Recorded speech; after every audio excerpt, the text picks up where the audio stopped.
Welcome to the Parking Lot Podcast. This is T. And this is Mo.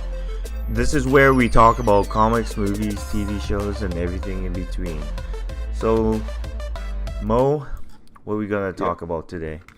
Today we're going to talk about the 1998 movie Akira. So, Akira is considered one of the first movies to be mainstream in North America. So, it's very important. Right? For its anime, yeah.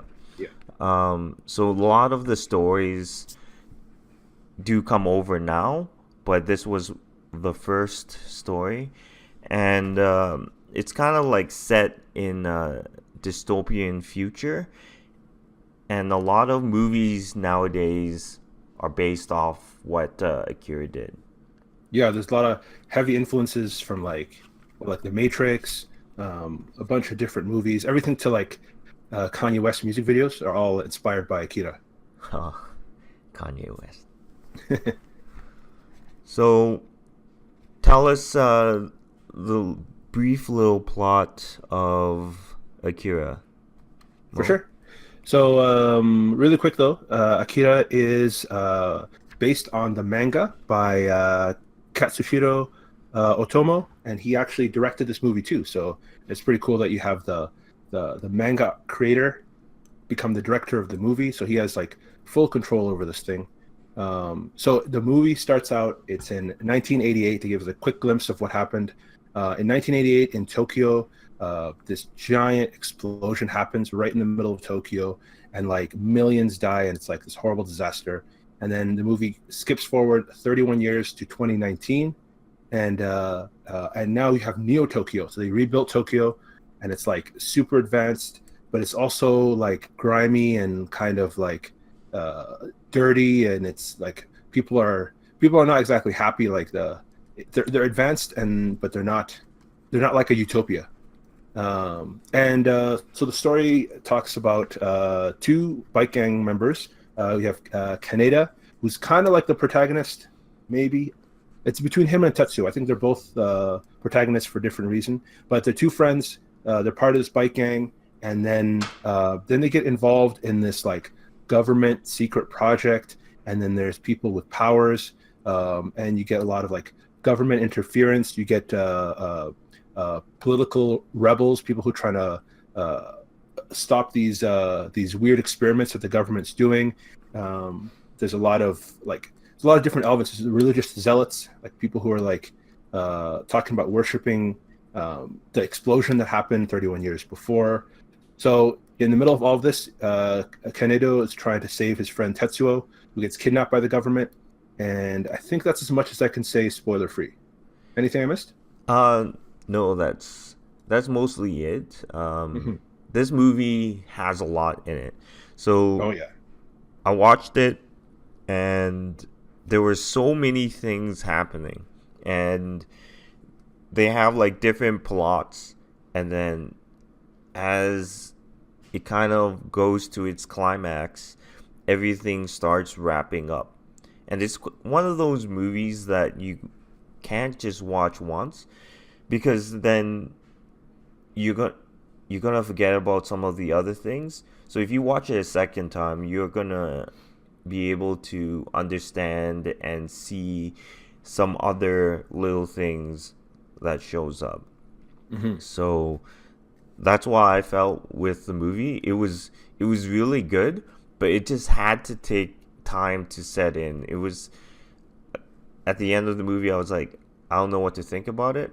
And then after talking about it a little bit, it kind of made a little bit more sense, and it was more entertaining, right? It was more interesting. I felt the same way. Like when I watched it the first time, I'm like, I need to rewatch this. There's a lot I'm missing, and I'll be frank. And I know this movie has a lot of fans, so some people might take issue with what I'm going to say, but I didn't really enjoy it that much the first time I saw it. I think I saw it when I was a little kid, a very long time ago. But I mean, last night when I first saw it. When I saw it properly, I didn't enjoy the whole thing. I was like, well, this is kind of interesting. It's kind of good. It's not blowing my mind, other than the animation, which my God, it still looks amazing, right? Yeah, like a lot of animations from Japan, they live up to this day. For example, one of my favorite animes is Ghost in the Shell. Ghost in the Hmm. Shell still lives up. If you look at other stuff too, for example, like the first CG one that they had, which was Final Fantasy Spirit Within, Oh, that movie now, if you watch it, the animation's still as good as some of the animation now. is that true?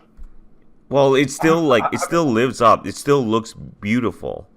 But really. it's not to the standard of what animation is now because I animation haven't has seen evolved. I haven't seen it since it first came out, so I would be really surprised if it holds up. But Yeah, that's interesting. But Akira holds up like crazy, and like they had a crazy amount of budget for this movie. yeah, They animated on they used twice as many images.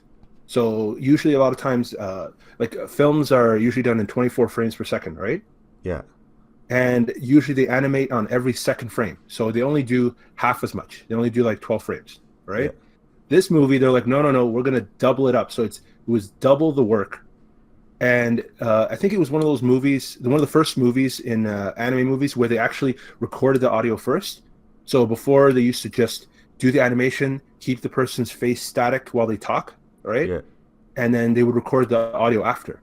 This one they recorded the audio first, so everything matches up and nothing is static, and it's like they went all out in this movie.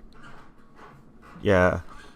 I really liked it. It's just like the art style is you can't tell it's from the 80s because a lot of movies and comics and stuff like that they kind of follow that dystopian future, like if you take a look at like RoboCop, Yeah, and all those movies like Mad Max, it always had Matrix. very a grim and bleak kind of colors and like a future.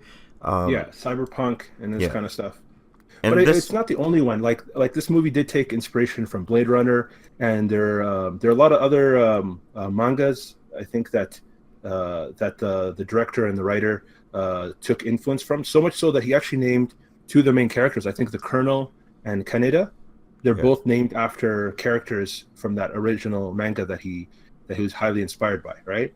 yeah, So this is like a big part of like the tapestry that creates modern sci-fi. yeah. And You know, it was pretty awesome. there's a lot of similarities if you watch this and say you watch Blade Runner, Hmm. and if you read uh, Frank Miller's The Dark Knight. If Oh you yeah, the cyberpunk part aspect of it. Yeah, it's very cyberpunk, very um 80s apocalypta kind of thing, and you can see where a lot The of influences. Yeah. yeah, a lot of stuff now to take influences from Akira. For example, like Chronicle's a big one too. It chronicles its own thing and does its own thing, but you can see where The it does influences are. take some of its references from. Oh, absolutely, absolutely. I mean, it's very influential. But yeah. So I was saying, like the story. At first, I wasn't too impressed, but I think that's a product of like everybody kind of copying this movie. Like when you've seen all of the derivatives of it, or the that seems really bad. Not derivatives, but movies that take influence from it, and then you go back to the original. It almost feels like this is well tread territory.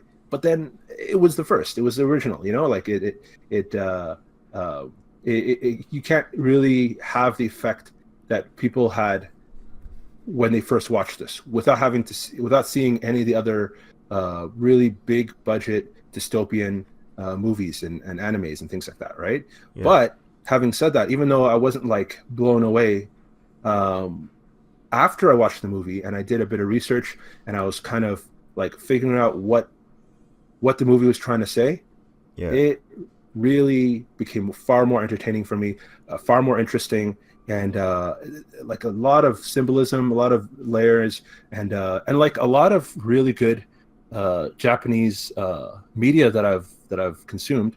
Um, it does a really good job of explaining or expressing or commenting on Japan's cultural situation, right? Like, where are they as a country right now? How do they feel compared to, especially a lot of times, World War II and the nuclear bomb, or like modernity versus tradition, the political changes throughout the years, their economic changes throughout the years. Like, it really, like, Japan's really good, in my opinion. Japan's really good at like dishing out media that really puts a finger on their pulse Yeah. and really explains how they feel. Yeah.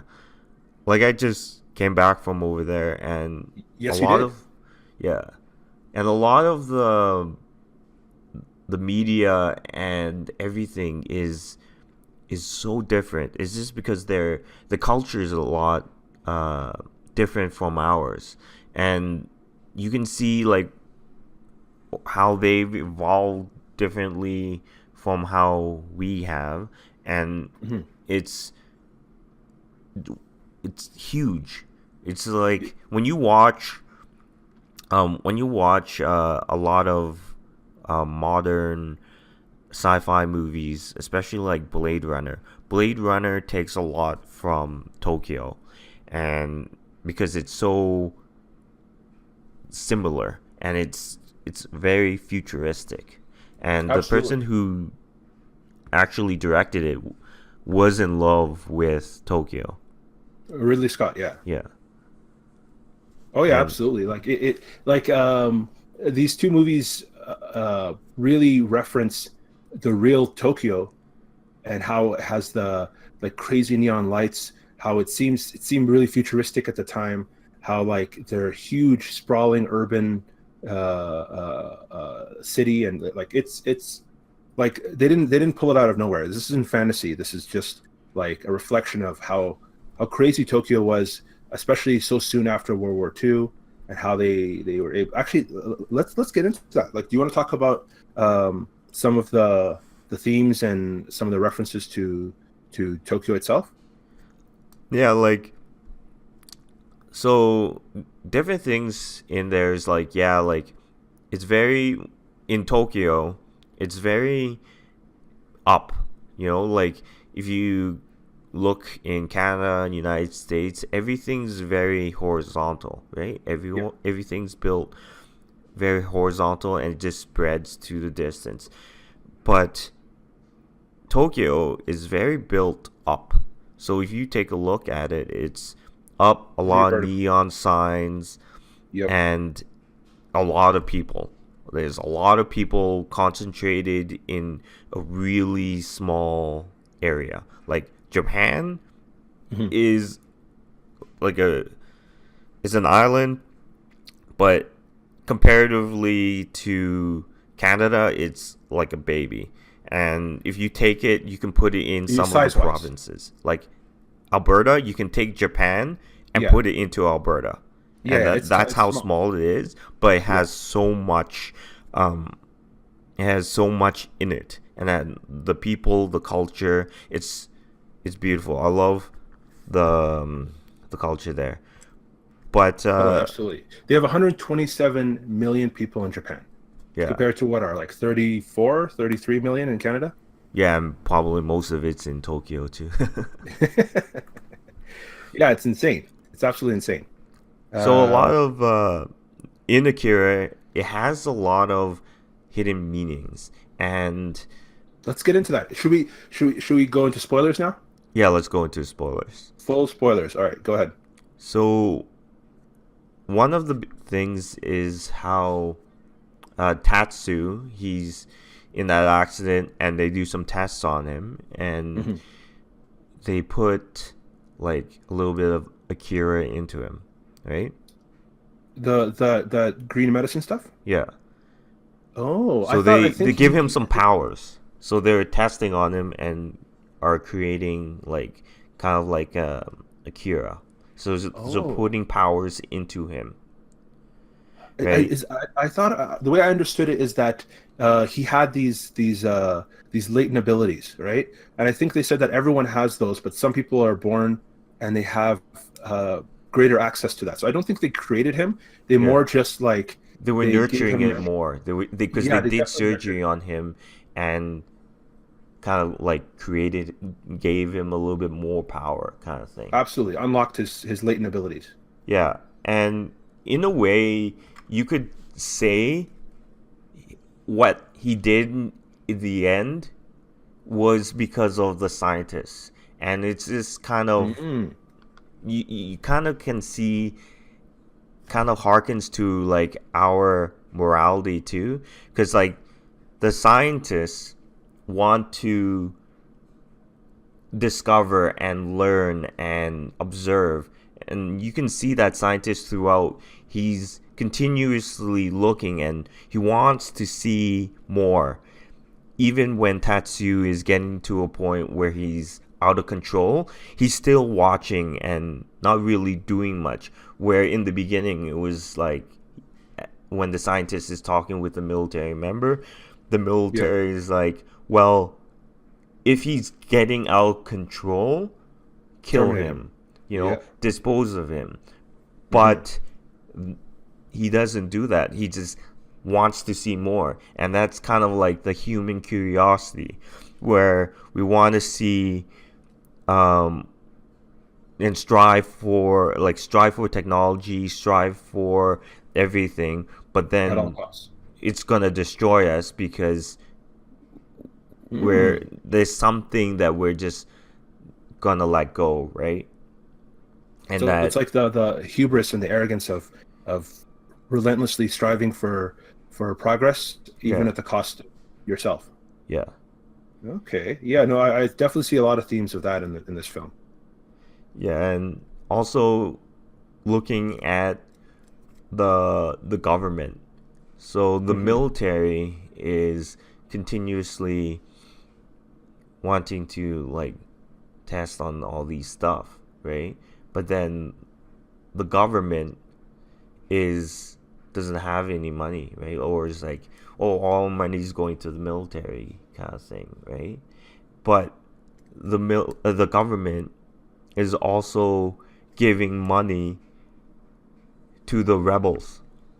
So they're doing the rebels where the military is like doing all the Akira stuff. So there's like two things happening, and it's just like there's a huge clash that happens.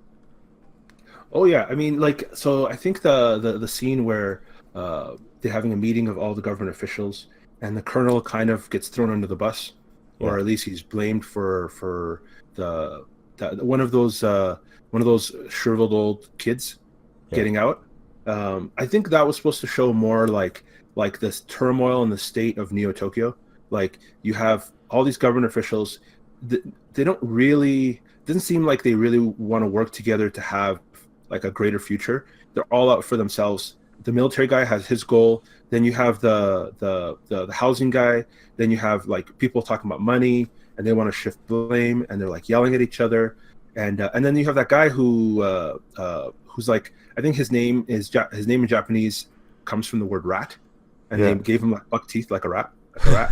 And yeah, so he was corrupt, and he wanted to uh, uh, completely undermine the colonel. So he set him up, and he's giving intel. He's the mole, right? yeah, He's the mole that they were talking about. So it's kind of like showing the disarray of the of Neo Tokyo. And actually, see, this is the thing. So when I first watched this movie, uh, like my mind was in very much story analysis, like narrative, like characters go from here to here. This plot point is paid off by this, like the very standard storytelling mentality, right?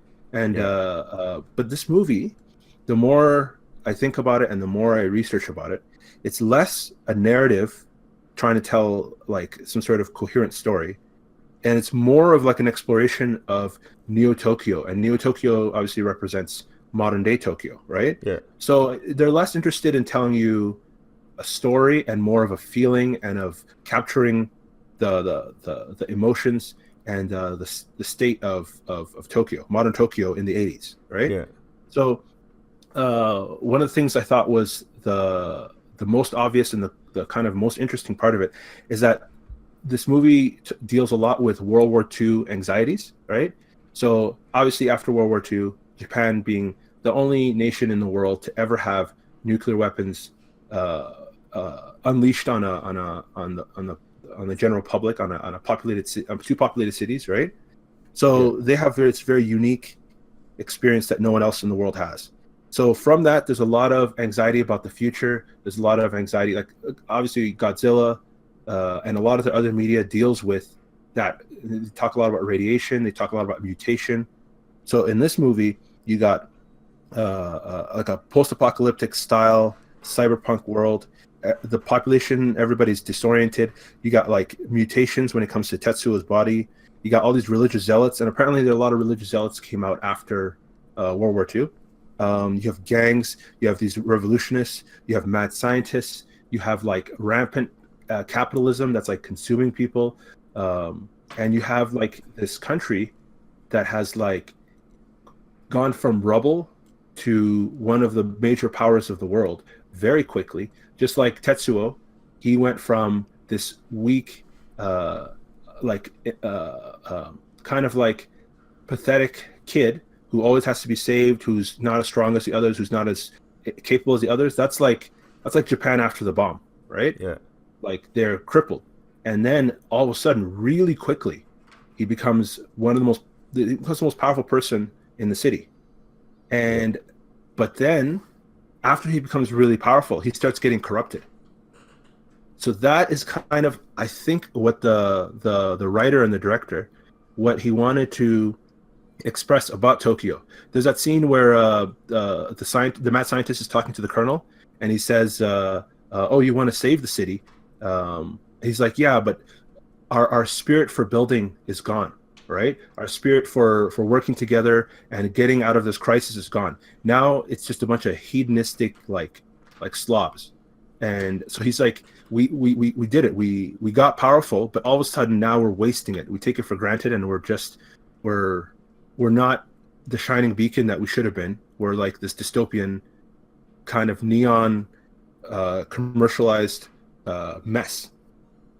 Am I making sense? Yeah, it makes sense. And going back to what you were talking about, how Tatsu getting all that power, if you look at it, Tatsu was picked on, right, as a child. And Kaneda had to always come in and help him out. So you can see how it changes when someone who, like, has been picked on with all that stuff, and then all of a sudden he gets all this power, and he just goes on this rampage. And then, like, Chronicle does that too, where this one guy is picked on, and then he has all the power and goes crazy, right? And it's just kind of like you can see the difference, like what happens when people have power, where Kaneda, he doesn't really have that much power, but it's just how he is. He wants to help, right? And like, I'm gonna reference another movie, which you're probably gonna like, is Doom. Have you ever seen Doom? I haven't. Oh, so in Doom, the main character, he goes back to Mars, and you can see, like, he helps people. He's always a good guy, and in the end, when people are injected with this serum and they're changing their mentality and they're becoming like monsters, right? He gets injected with it, and he becomes like a stronger person because he was a good person before he got the power, right? So in this story, Tatsu, doesn't have that much power, No, he doesn't have any power, but he's picked on, and then he becomes this power hungry guy where, you know, Kaneda is always there to help him out. If that makes Hmm. sense. So are you saying that the power just amplifies Y- kind of the type of person you are already? Like if Yeah, you're a good person and you get power, and then if you're a bad person, you get power, you just do bad things. yeah, Though there is a line in the movie that supports that. Uh, One of the creepy kids, I think they're called espers. yeah. One of the espers says that this power is in all of us, and when you get unleashed, you have to decide what you're going to do with it. And Tetsuo decided what he already decided what he's going to do. So that's like built right into that. Yeah, because he could have chosen to be, you know, A good like guy. a good guy, but he doesn't. But in a way, like do also believe the scientists were kind of a part of making him go that path, right? Oh yeah, I think they unlocked it. They gave him the medication to. So I think so. The medication in this part of it is to help unlock their abilities, and the other half is to kind of keep them in check, To right? kind of I think stunt them. to Yeah, stunt them, and that's what yeah, I heard. I read that that's why the espers look like shriveled little kids because they're very old, yeah, right?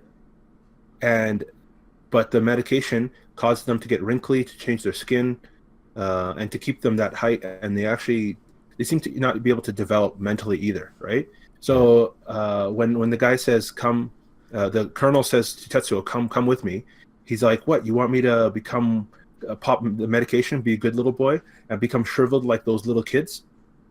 yeah. And I was like, oh yeah. So I guess there's part of that, right? Like if Tetsuo represents Japan, modern Japan, uh, kind of going wild with their progress and turning into kind of like a dump, as the colonel said. Then I think there's also commentary on like not wanting to be stunted, right? Like, what are his options? He's either gonna become this monster, or he's gonna become like those kids and just be controlled by somebody else and become stunted and never really mature, Yeah. And I right? like So how, in the end, when he does turn into that monster, you yeah, can see that at that point he acknowledges, yes, I've become this, and he's trying to change, and he's trying to like he regrets it. become He's like, oh better. no, I can't control it. Yeah, I can't control this. Oh no, there's like too much power, Hmm. and Kaneda is trying to help him out, right? And so he's not able to help or do anything with that power because Hmm. he killed his girlfriend, right? Yeah, Kiori. he can't even protect her. Yeah. So, you know, like you can see at the end he got better, like Darth Vader in Star Wars. Yeah. Yeah, and again, a little too late. At least Darth Vader was able to kill the Emperor. Yeah. But actually, that reminds me of this. Like, they have really cool symbolism in the movie. So they have Akira, his remains are in a bunker underneath the ground, and they built the I guess the 2019 or the 2020. 2020 Olympics stadium above it, right?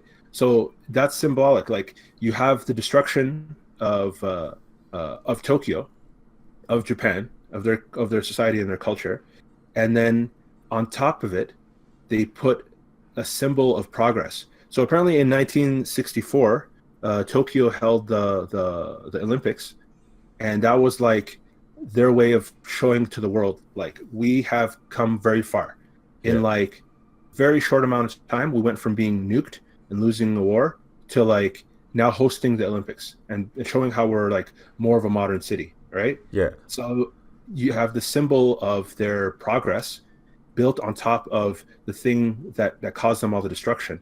And then when Tetsuo loses control, he destroys it. So you have even like losing control of your power from doing from losing your way will destroy the symbols of your progress. So I thought that was really cool. Yeah. And the funny thing is, 2020 is when Tokyo is going to get the Olympics. Yeah, yeah. Yeah. So they foresaw that 2020 is going to be the year, you know? Life imitates art, I guess, right? Yeah. um, so also, did you find it interesting that nowhere in this movie do they really mention like the West? They never mention uh, America or Britain or any of the allies from World War II. Yeah. Is this, yeah, I think this is their depiction of the future. I think everything just became that kind of thing. Everything became what? Everything just became um, just how they are. Just, like if you take a look at other stuff, it's just the whole world's like that. Like, so I think it's just everything became one. The whole world's That, Japanese. yeah, Oh, okay, okay. Well, yeah, I find that really interesting because like they're commenting heavily, like their history is tied heavily with this bomb that was dropped by America. And like so their enemy, their antagonist, the person that caused all of this, I don't think it's like mentioned at all explicitly, which is it's really not interesting. Like, mentioned, but you can see because the reason why the first bomb happened was because Kira could not control the power. So Kira yeah. could not control the power and then made the bomb. So, So but Akira is Japanese, right? So it's yeah, like they're recontextualizing their history and completely removing any of the foreign aspects of it, and it's a story entirely about Japan, about yeah, themselves. And I found that really interesting. That's a pretty interesting choice, right? yeah, Like we're gonna heavily reference and heavily talk about this thing and not include the other parties involved. It's just about us. yeah, That's I kind of like that a lot. yeah. It's very interesting, and you can see like a lot of different kind of like behind the scenes kind of thing put, and a lot of messages that they put into this movie and this manga. Oh, And also one of the things is with the three, they're all connected, right? So when you see Tatsu and you see the really big bear, the bunny, and the car, yes, yes. and you can see that that's when they're all being connected. Because I was talking to a friend and he was saying that that's when they're being connected as one, because whatever they do or wherever they are, they all know, right? They're all knowing body. They're one entity. They're one group. So that's when Tatsu was seeing all those bunnies and that bear. It was them Mhm. being kind of joined together as a unit. As a unit. Yeah. Okay. No, yeah, I definitely see that. They did work a lot as a unit. At the end, they went into the thing. So you were saying that you thought that Tetsuo became a god at the end. Yeah. So in the end, the Espers came in Hmm. and they were able to take Canada out, right? Because they Yeah. were like, well, if we go in there, we're not going to be able to return. Yeah. So they were able to go in and get Canada out, Yeah. and Akira then took Tetsu and brought him uh, to a different dimension. And then in the end, where he was like, "I am Tetsu," and then he does the Big Bang. Yes. So So he's kind of he's he transcended this dimension, went to his own dimension, and kind yeah, of like almost starting something new there, kind of thing. yeah. So he's Yeah. at the end. You can see that he can control the power now and has created something new. Hmm. So now is that Is that because when the power was too much, he kind of learned from that? Is that what Yeah, what you're saying?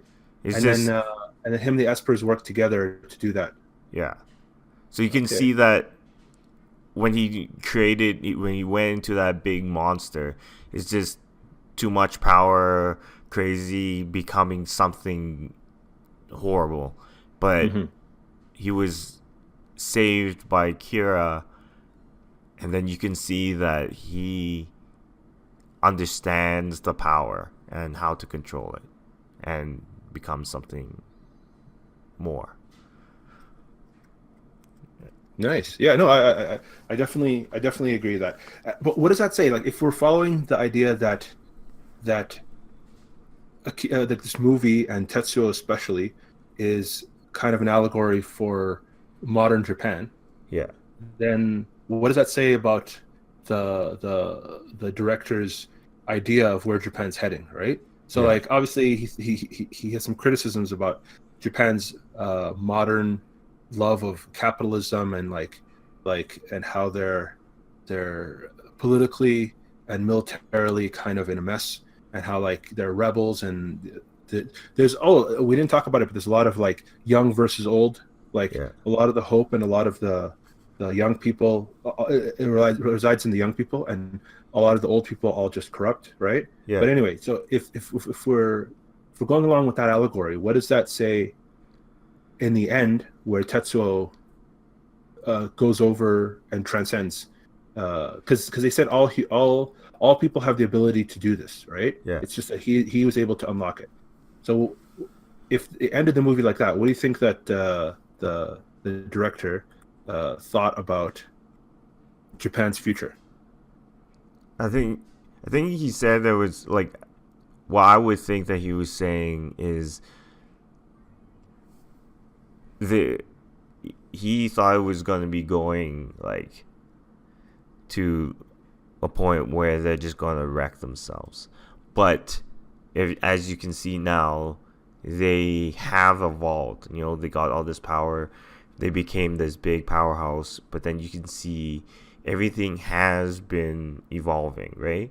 So even when, like, what I noticed being over there is that, yes, they strive for technology, they strive for all these things, but they still have the spirit. You know, they still have that honor, that spirit that is part of Japanese culture, where um, even when you strive and you do stuff, there's still that fundamental that they don't forget about. So that's Mm. why I think like they have evolved. They've become this country, but on the backside, they still have that fundamental honor and spirit that Okay. everyone has. Right on. No, yeah, like um, so you'd say it's a very hopeful ending. Yeah, it's a very hopeful ending that it could go either way, but they can become something more. Hmm. So I know that a lot of people have commented on the fact that Kaneda and Kai and the other friend of theirs, the other biker, Yeah, they finished the movie driving off into like a windy, unknown path to an unknown destination, right? So it's kind of like Japan's future is not like clear cut, but it's like a winding path. But they're now better equipped to to confront that future, right? yeah, So I think that's interesting. Like it is ultimately hopeful, which is good. Like you don't, and I think I remember someone commenting that this movie is not like cathartic. Like a lot of times, some people when they talk about a painful part of their history. Oh, a good example would be Tarantino. His movies are very cathartic, right? So he talks a lot about American history and just in general stories where you get that revenge, fantasy, satisfaction, right? yeah, And this movie isn't like cathartic in that way. It's more just acknowledging what happened to them, acknowledging their current state, and it's a bit more. It's way grittier and way more uh, I don't want to say grounded, but at least it's not as fantasy, Yeah. which is kind of funny to say, right? Yeah. But but Tarantino stuff is very much like, yeah, slavery. Let's kick the ass out of slavery. What's it called? Nazis. Let's kick the ass out of Nazis. You know, like, Yeah. uh, but this one's not like that. They're not like solving the issue with the nuclear explosion. In fact, another one is caused in this movie at the end. All right, Yeah. so it's interesting. And a lot of anime movies do talk about the situation, right? So The situation, like the situation in like their country. okay, So for example, another movie that I really liked that we will be talking about um is Your Name. And with that yes. movie, it has its own kind of message too, that like all the young generation is feeling at the current moment. And we'll Yeah, talk about that at a later time. maybe a little bit less of a nuclear allegory. Yeah, yeah. No, there's no. Well, it's a little different. Yeah, Um, yeah. so let's talk about uh some of the live adaptations and that people are wanting for this anime. Like a lot of people want it to be a live action movie, like Mhm. Jordan Peele, Spielberg. A lot of people want this movie and they want it to be done, but it just seems like if they do this movie, it's going to be a lot. And with how they're doing things right now with anime adaptations, I don't think they have to do it correctly. Like for example, if you take a look at what they were doing with Death Note. Death Note was like, yeah, it's not set in Japan. It's going to be set in um, America, and it didn't work. It was not a great movie. They changed a lot, and then you have what is it? Ghost in the Shell, and then you have Ghost in the Shell that's set in kind of like Tokyo time period, and it didn't work either because they kind of didn't really do their own thing. They took so much and put it into one thing, and it was just really different. And they also the big kerfuffle over like a white actor playing the major. So I Mhm. feel if they do this, and you were saying earlier that they might do it with like set in a different country, I think then they should be setting it in Japan.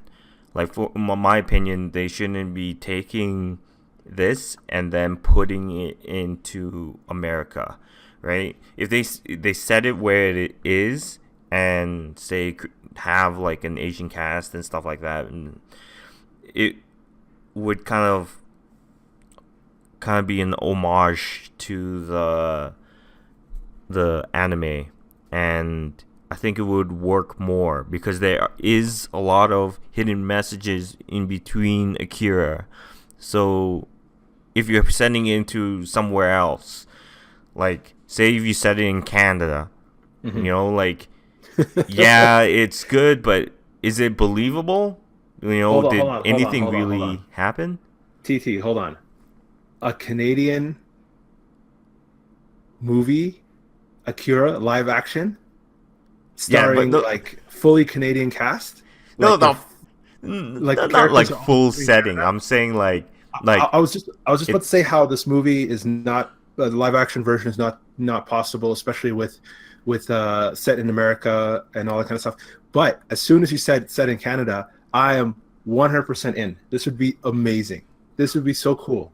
Well, Wouldn't you okay, love to see that? it would be interesting, but like, Like what imagine they have like everything from like Newfie accents to like everything's very Canadian. The guy's name is Canada, right? Canada.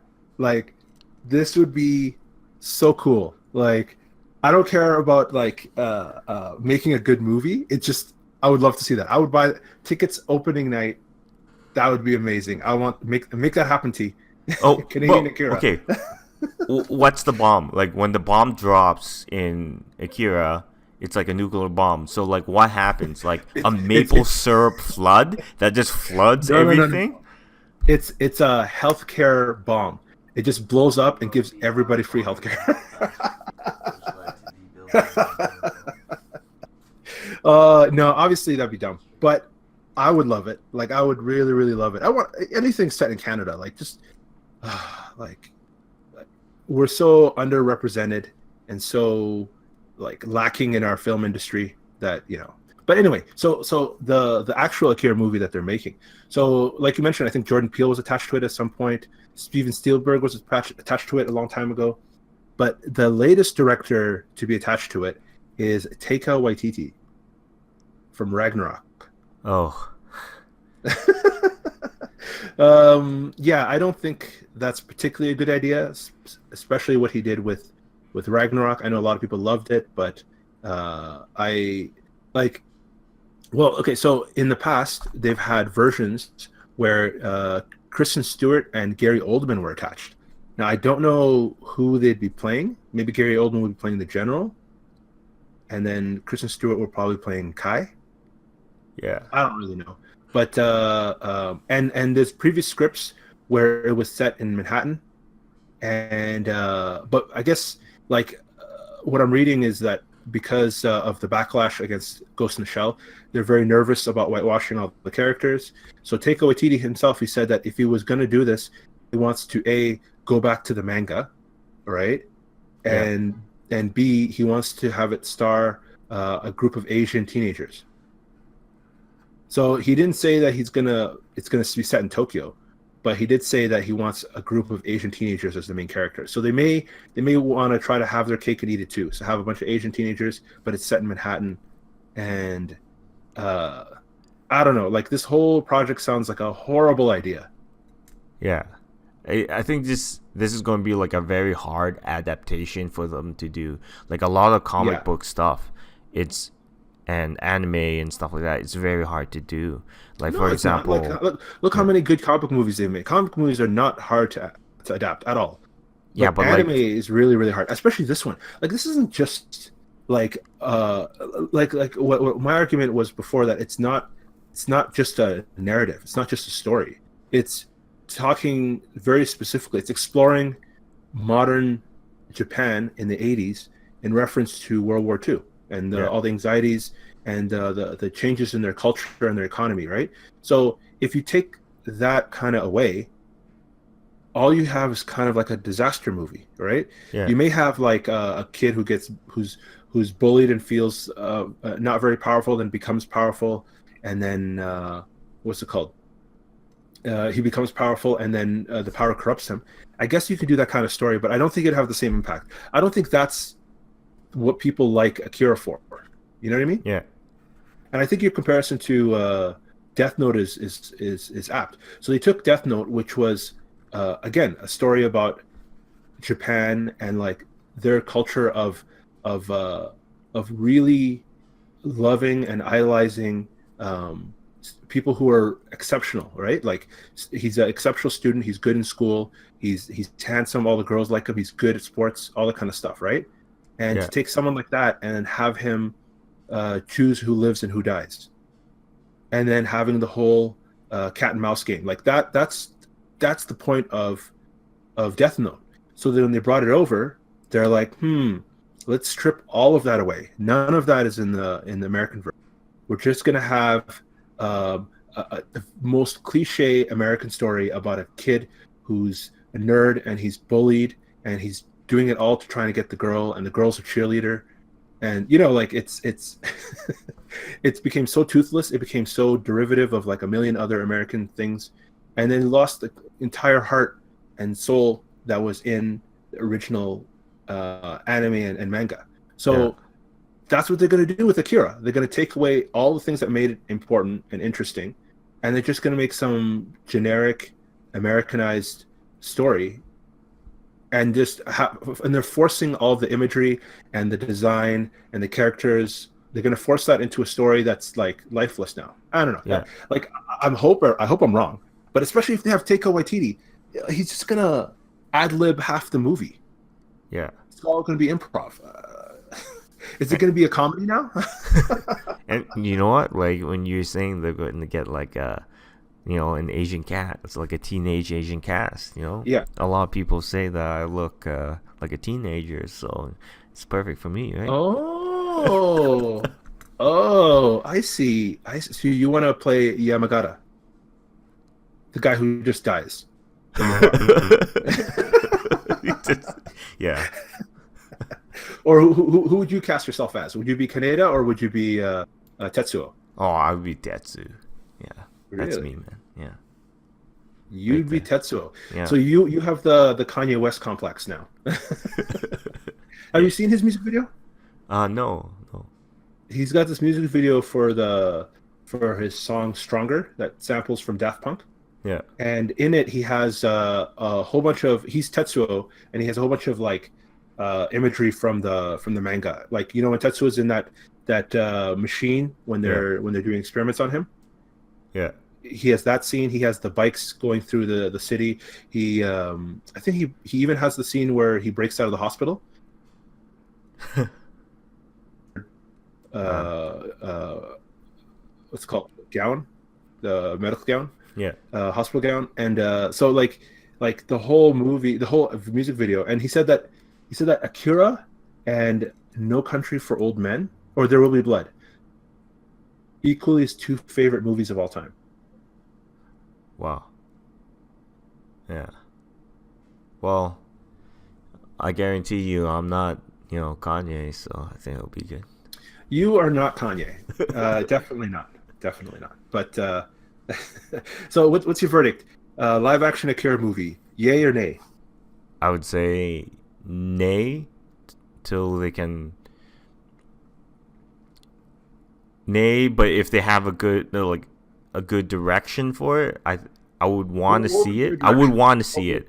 What would make you say yay? Like what is your perfect Akira film, live action film, made by Hollywood? If they made it set in the where Akira is set, Tokyo. yeah, Tokyo, and then they little bit of a modernize it, but they don't change it too much. But they modernize Modernize it what? to fit the time period, kind of thing. So they change it a little bit, set there, and they don't try to Hollywoodize it, which they will do, which then I don't want to see it if they do that. So are you saying you want like a shot by shot remake of the anime? Yeah, I just want to see that. So like a live action, big budget, shot by shot remake of the anime. Yes. I don't know if I want that. They can have a little bit changes to be different, but I want them to kind of keep the same meaning, because when they go in and they go on a different tangent, it just loses the meaning and just becomes something different, and it's just not as good anymore. I can agree with you in that point to a certain extent. But when has a shot for shot remake of something, or something that's just like, let's just take this and put it live action? When has that ever been something you want, or something that you like? You walked out of the theater and you're like, yeah, that was a good idea.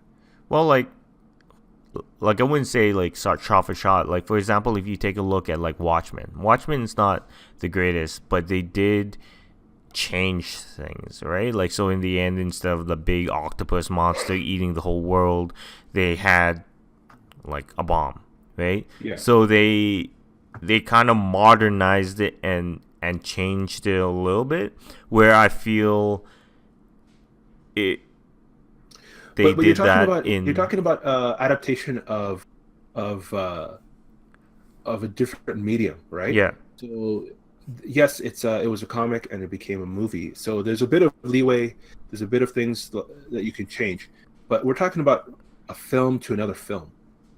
Yes, it's animated, but like, would there be much value? Would it just be like an effects reel?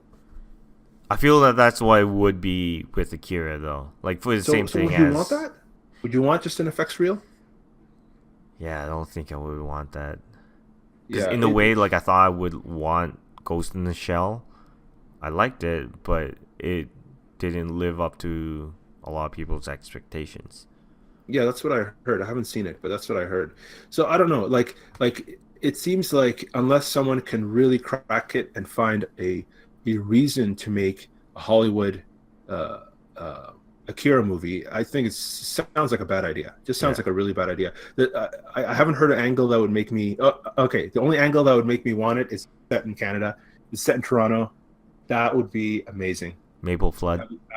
And then all the gangs, they'd have like very like, instead of the Jokers and the capsules, they'd be Yeah, like the the Leafs and the Canucks. I don't know, like you yeah, know, like Canadianize up the whole thing. It would be amazing. It'd be absolutely amazing. yeah. I would. I probably want to watch that. But we Yes. only Canadians would care. No one else would want to see that, right? Yeah. And it'd probably be really offensive.